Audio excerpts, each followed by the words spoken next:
नमस्कार, हमारी खास पेशकश में आप सभी का स्वागत है। आपके साथ मैं हूं जीनत सिद्दीकी। बाबा साहेब भीमराव अंबेडकर ने आज ही के दिन दुनिया को अलविदा कहा था। आज अंबेडकर का महापरिनिर्वाण दिवस है। इस मौके पर सीएम योगी ने उनको श्रद्धांजलि दी। उन्होंने बाबा साहेब को याद करते हुए कहा है कि उनके बनाए संविधान से देश का लोकतंत्र चल रहा है। इस मौके पर योगी ने किताब भी लॉन्च की। ये किताब जोगेंद्र नाथ मंडल और अंबेडकर पर है। इसमें दलित चिंतक मंडल और अंबेडकर के योगदान की चर्चा है। किताब का जिक्र करते हुए सीएम ने कहा, बाबा साहेब को सब जानते हैं, लेकिन मंडल के साथ जो हुआ उनका जिक्र कहीं नहीं होता है।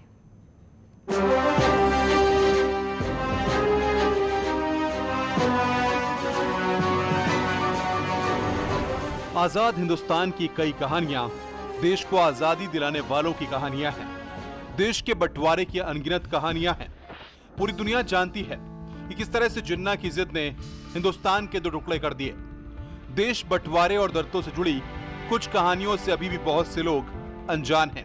आज भी जब कभी भी दलितों के नेताओं का जिक्र आता है तो डॉक्टर भीमराव अंबेडकर के आसपास कोई नेता नहीं ठहरता। लेकिन आज मुख्यमंत्री योगी आदित्यनाथ ने BR अंबेडकर के परिनिर्वाण दिवस पर कहा कि अंबेडकर और जोगेंद्र नाथ मंडल दलितों के दो बड़े नेता थे। अंबेडकर को तो देश हमेशा याद रखता है, लेकिन मंडल को कितने लोग जानते हैं? बाबा साहब भीमराव अंबेडकर महान बने, लेकिन उनके समकक्ष और उसी कालखंड के दौरान दलितों की आवाज को बुलंद करने वाले श्री जोगेंद्र नाथ मंडल को वह सम्मान नहीं मिल पाया। आखिर क्यों? जोगेंद्र नाथ मंडल अपने दौर के बड़े दलित नेताओं में थे। उनकी गिनती डॉक्टर अंबेडकर के समकक्ष नेताओं में होती थी। लेकिन आज जो इतिहास बच्चों को पढ़ाया जाता है उसमें मंडल का जिक्र नहीं आता। मुख्यमंत्री योगी ने जिस किताब का जिक्र किया उसे श्रीधर पराडकर ने लिखा है। इस किताब में वो अनसुनी बातें हैं जिससे अब तक देश अनजान था। और ये पुस्तक डॉक्टर अंबेडकर और जोगेंद्र नाथ मंडल उसकी बहुत स्पष्ट व्याख्या करता है। हर एक की आंखों को खोलने वाला है। ये जानते हैं जोगेंद्र नाथ मंडल और बाबा साहब भीमराव अंबेडकर ये दो महापुरुष थे, दलितों की आवाज आजादी के पूर्व। और जब कांग्रेस ने बाबा साहब भीमराव अंबेडकर को देश के नेशनल असेंबली में जाने से रोका था, तब बाबा साहब भीमराव अंबेडकर के लिए सीट छोड़ी थी श्री जोगेंद्र नाथ मंडल ने। जिस संविधान की बुनियाद पर हिंदुस्तान का लोकतंत्र टिका है, जिसने सामाजिक, आर्थिक, राजनीतिक न्याय की स्थापना की, उसकी रूपरेखा बाबा साहब अंबेडकर ने बनाई थी। लेकिन अगर बाबा साहब संविधान सभा में चुने ही नहीं जाते तो संविधान का स्वरूप कैसा होता? इस किताब में इस बात का भी जिक्र है कि कैसे जोगेंद्र नाथ मंडल ने बाबा साहब के लिए अपनी सीट छोड़ दी और तब जाकर वो संविधान सभा पहुंचे और एक ऐसा संविधान तैयार किया जिसने पूरे हिंदुस्तान को एक कर दिया। दलितों, वंचितों, गरीबों के लिए शासन कल्याणकारी योजनाएं बनाता है तो उसकी पृष्ठभूमि कहीं से प्रारंभ होती है तो बाबा साहब भीमराव अंबेडकर से प्रारंभ होती है। अगर ये सम्मान मिल पाता है तो बाबा साहब भीमराव अंबेडकर के कारण मिल पाता है। लेकिन उसी समय जिन्ना का सहयोग करने वाले जोगेंद्र नाथ मंडल धोखा खा गए। वे स्वयं अपना सम्मान भी नहीं बचा पाए और साथ साथ पाकिस्तान और बांग्लादेश में रहने वाले दलितों को भी उनके जान के साथ धोखा करके भाग करके स्वयं भारत चले आए। भारत के बंटवारे के वक्त जिन्ना ने मंडल और अंबेडकर को पाकिस्तान में शामिल होने का न्योता दिया था। बाबा साहब जिन्ना की चाल को समझते थे। उन्होंने उसके प्रस्ताव को नकार दिया। लेकिन जोगेंद्र नाथ मंडल जिन्ना के बहकावे में पाकिस्तान चले गए थे और वहां के कानून मंत्री बन गए। मंडल को उम्मीद थी कि पाकिस्तान में दलितों का सम्मान होगा, लेकिन ऐसा हो ना सका और आखिर में थक हार कर मंडल भारत वापस लौट आए और कोलकाता में गुमनामी की जिंदगी जीते हुए 1968 में उनकी मौत हो गई। अगर ये पुस्तक और प्रधानमंत्री जी ने संसद में इसका उल्लेख नहीं किया होता तो जोगेंद्र नाथ मंडल का नाम लोग भूल ही चुके थे। लेकिन बाबा साहब भीमराव अंबेडकर, मैंने आपको जो बताया, हर सरकारी कार्यालय में, हर संवैधानिक शपथ में, हर गांव में, हर कस्बे में बाबा साहब भीमराव अंबेडकर का स्मारक भी है और भारत ने अपना सर्वोच्च सम्मान भी भारत रत्न के रूप में किसी को दिया तो बाबा साहब भीमराव अंबेडकर को दिया। यानी मातृभूमि के लिए जो भी योगदान देगा उसके प्रति भारत का हर नागरिक कृतज्ञता ज्ञापित इस रूप में करेगा जो सम्मान बाबा साहब भीमराव अंबेडकर को। इस किताब में अंबेडकर और जोगेंद्रनाथ मंडल के बारे में बताया गया है।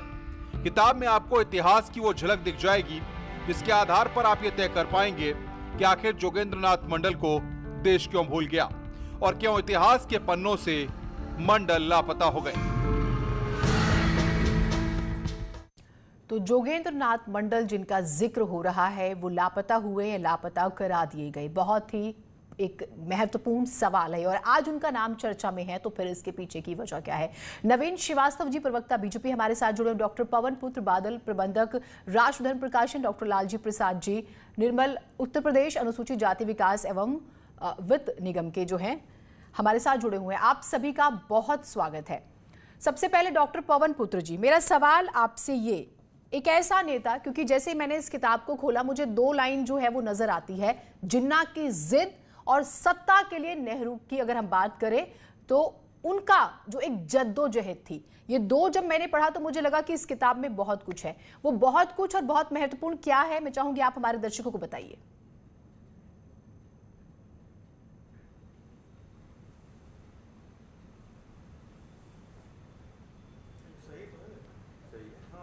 आप मेरी आवाज सुन पा रहे हैं सर? ठीक है, आपके पास अब जैसे आवाज पहुंचती है आपसे बात करेंगे। नवीन श्रीवास्तव जी, प्रवक्ता बीजेपी, हमारे साथ है। नवीन जी, आपसे सवाल मेरा ये है कि जिन जिन नेताओं को भुला दिया गया, वजह चाहे जो भी हो, बीजेपी उसे याद कर रही है, क्या बड़े कारण हैं? देखिए जीनत जी, भारत को जितना नुकसान मुगलों ने नहीं पहुंचाया, मुस्लिम आक्रांताओं ने नहीं पहुंचाया, जितना ब्रिटिश शासनकाल ने नहीं पहुंचाया, उससे ज्यादा समय केंद्र में जब कांग्रेस की सरकार रही उसने पहुंचाया। हमारी सभ्यता संस्कृति को विकृत करने का, हमको नीचा दिखाने का जिस प्रकार से काम कांग्रेस की सरकारों में उनके द्वारा जो प्रस्थापित किए गए इतिहासकार थे उन्होंने किया। आज अगर माननीय प्रधानमंत्री नरेंद्र मोदी जी संसद में जोगेंद्रनाथ मंडल का जिक्र नहीं करते तो शायद ही इस देश में कोई व्यक्ति जानता कि जोगेंद्रनाथ मंडल कौन थे। जोगेंद्रनाथ मंडल उस समय पाकिस्तान के कानून मंत्री थे जब भारत में बाबा साहब भीमराव अंबेडकर थे। दोनों की एक ख्याति थी, दोनों दलितों के महान चिंतक थे, लेकिन मंडल साहब को उस समय जिन्ना के बहकावे में आ गए। उनको लगा कि मीम और भीम, दलित और मुस्लिम का एक बड़ा स्थायी गठजोड़ होगा, लेकिन पाकिस्तान में गए, पाकिस्तान में उनके ऊपर जो अत्याचार हुआ, पाकिस्तान में रह गए जो हिंदू दलित थे उनके ऊपर जो अत्याचार हुआ, उससे घबराकर, उससे द्रवित होकर वो वापिस आ गए। लेकिन तुष्टीकरण की राजनीति की भूखी कांग्रेस जोगेंद्रनाथ मंडल की कहानी को, उनकी दुर्दशा को, उनकी व्यथा को सामने नहीं आने दी ताकि कहीं उसका वोट बैंक प्रभावित न हो। आज केंद्र में माननीय मोदी जी के नेतृत्व की जब सरकार है तो इतिहास के पन्ने खुल रहे हैं, सामने आ रहे हैं। देश की जनता जान रही है कि हमारे जो पुरखे थे उनके साथ किसने क्या व्यवहार किया। और जोगेंद्रनाथ मंडल की जीवनी को जानने के बाद निश्चित रूप से देश की राजनीति में एक बड़ा क्रांतिकारी परिवर्तन आएगा। आज जो लोग मीम और भीम के नाम पर राजनीति करने की बात करते हैं, वो उनको पढ़ना पड़ेगा, समझना पड़ेगा कि यह कैसा गठजोड़ रहा था, इसके क्या परिणाम हुए थे। भारत में देखिए, बाबा साहब भीमराव अंबेडकर को भारत ने क्या सम्मान दिया, उनको सारे दिए गए, लेकिन कांग्रेस की सरकार में 1951 में बाबा साहब को कानून मंत्री पद से इस्तीफा देना पड़ा। भारतीय जनता पार्टी की सरकार बनी, हमने अंबेडकर से जुड़े हुए 5 तीर्थों को विकसित किया। राजनीति चली आ रही है, उस पे बीजेपी कहां खड़ी होती है? मैं आपसे इस पे सवाल करूंगी। हमारे साथ पवन जी जुड़ गए हैं और उनसे जो सबसे पहले मेरा सवाल था, सर क्योंकि आप तक आवाज नहीं जा रही थी, मेरा प्रश्न आपसे ये है कि इस किताब में वो कौन सी महत्वपूर्ण बातें हैं जो आप हमारे दर्शकों के साथ साझा करेंगे? ये किताब किन मायनों में बहुत महत्वपूर्ण है? जीनत जी, ये पुस्तक पूरे देश के लिए जी बहुत महत्वपूर्ण है। इसमें उन सारे अनछुए पहलुओं को छूने की कोशिश की गई है जी, जिसको आज देश को जानने की बहुत आवश्यकता है। भारत विभाजन अपने आप में असंख्य कहानियों को समेटे हुए है। बंटवारे के लिए चाहे जिन्ना की जिद हो जी या नेहरू की जद्दोजहद, उसी का एक हिस्सा जोगेंद्र बाबू, इतना बड़ा व्यक्तित्व देश का उस समय दलित नेताओं में कि 1937 में वो विधानसभा के लिए चुने गए और 1940 में वो लीगी सरकार में मंत्री बने।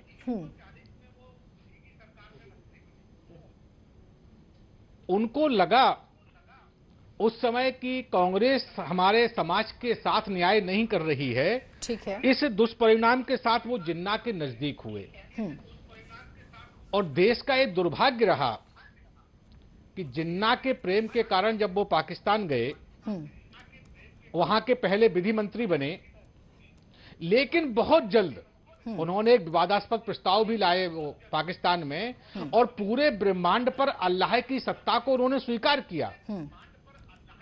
लेकिन इसके तुरंत बाद जब उन्होंने देखा कि जो मेरे साथ दलित, लेकिन मैं आपसे इस पर जवाब जरूर चाहूंगी कि वो अगर पाकिस्तान जाते हैं या जिन्ना पर भरोसा करते हैं, और क्योंकि बहुत बड़ा वर्ग दलितों और मुस्लिमों का उनकी विचारधारा से प्रभावित था, उनकी बातों में यकीन करता था, तो वो कौन से कारण थे कि उन्होंने उस दौर के नेताओं पे भरोसा नहीं जताया और वो उन्हें यकीन में नहीं ले पाए कि वो भारत रहे और भारत में दलितों का ज्यादा भला होगा? मैं आपसे इस पर जवाब लूंगी। सर, डॉक्टर लालजी प्रसाद जी हमारे साथ जुड़े हुए हैं। लालजी प्रसाद जी, एक दरियादिल नेता, जब डॉक्टर अंबेडकर को संविधान सभा में जाने से रोका जा रहा था और साम दाम दंड भेद सब कुछ किया जा रहा था, उस दौरान उसने अपनी सीट छोड़ दी और जिस दलित मुस्लिम के गठजोड़ पर आज हम देखते हैं कि तमाम पॉलिटिकल पार्टीज फल फूल रही हैं, उनका एक बड़ा नेता एक परंपरा शुरू की। उस नेता की और क्या क्वालिटीज थी? अगर वो भारत रहते, उन्हें वो मान सम्मान मिलता, तो और विकास नहीं होता दलितों का, और बेहतर नहीं होता सब कुछ?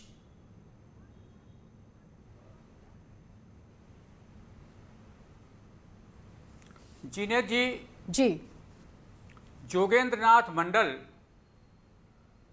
दलितों के आइकान थे। बाबा साहब डॉक्टर अंबेडकर की तरह उन्होंने भी उच्च शिक्षा ग्रहण की थी और वे अपने जो उनकी कॉन्स्टिट्यूंसी थी जी, उसमें दलितों के और मुसलमानों के भी सर्वमान्य नेता थे। वे जो दलित समस्याएं हैं, दलित समस्याओं को लेकर के वे बहुत मुखर थे और बाबा साहब डॉक्टर अंबेडकर को अपना गुरु मानते थे। बिल्कुल। कालांतर में चलते हुए वो जिन्ना के संपर्क में आए और जिन्ना ने उनसे कहा कि आप पाकिस्तान चलो, हम आपको वहाँ का कानून मंत्री बनाएंगे। जोगेंद्र नाथ मंडल की गलती जो थी वह यह थी कि वे बाबा साहब डॉक्टर अंबेडकर की नसीहत को नहीं माने। बाबा साहब डॉक्टर अंबेडकर ने साफ साफ कहा था कि दलितों की समस्याओं का समाधान हिंदुस्तान में रह करके ही किया जा सकता है और अगर इससे आप इतर कार्रवाई करते हैं तो वह आपके लिए आत्मघाती होगा। बाबा साहब डॉक्टर अंबेडकर ने जोगेंद्र नाथ मंडल को नसीहत दी थी, लेकिन इसके बावजूद क्योंकि जोगेंद्र नाथ अंबेडकर साहब पाकिस्तान चले गए को बहुत बारीकी से समझ गए थे। सर, मैं आपसे पॉइंट्स लूंगी, बाकी मेहमानों से भी एक छोटे से ब्रेक के लिए रुकना पड़ रहा है और ब्रेक के बाद भी हमारी ये चर्चा जारी रहेगी, कहीं मत जाइएगा।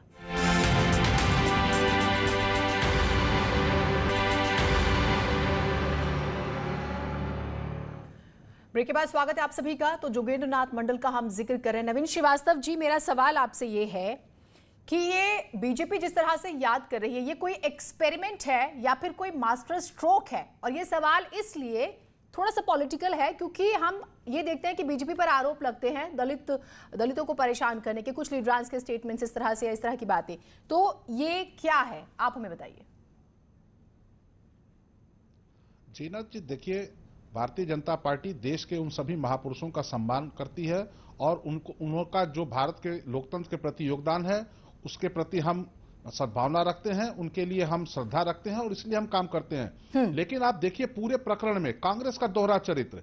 कांग्रेस एक तरफ दलितों के विषय में बात करती है, लेकिन दलितों के सर्वोच्च नेता बाबा साहब भीमराव अंबेडकर के साथ कांग्रेस ने क्या व्यवहार किया। 1951 में उनको इस्तीफा देना पड़ गया। उनके जुड़े हुए जो पंचतीर्थ थे उनका कांग्रेस ने कभी विकास नहीं किया। मोदी जी की सरकार बनने के बाद हमने पंचतीर्थ का विकास किया। जो जोगेंद्रनाथ मंडल कांग्रेस की उपेक्षा से अब किताब आई है और जोगेंद्रनाथ मंडल का नाम आया है तो यकीनन इस पर चर्चा होगी, और चर्चा नहीं लंबी चर्चा होगी, और इस पर आप देखेंगे कि रोज कुछ ना कुछ सुनने को मिलेगा। वक्त की जो है बंदिश है, इस पर और चर्चा हो सकती थी, लेकिन आप सभी मेहमानों का बहुत शुक्रिया, आप हमारे साथ जुड़े, और इसी के साथ हमारी इस खास पेशकश में इतना ही। नमस्कार।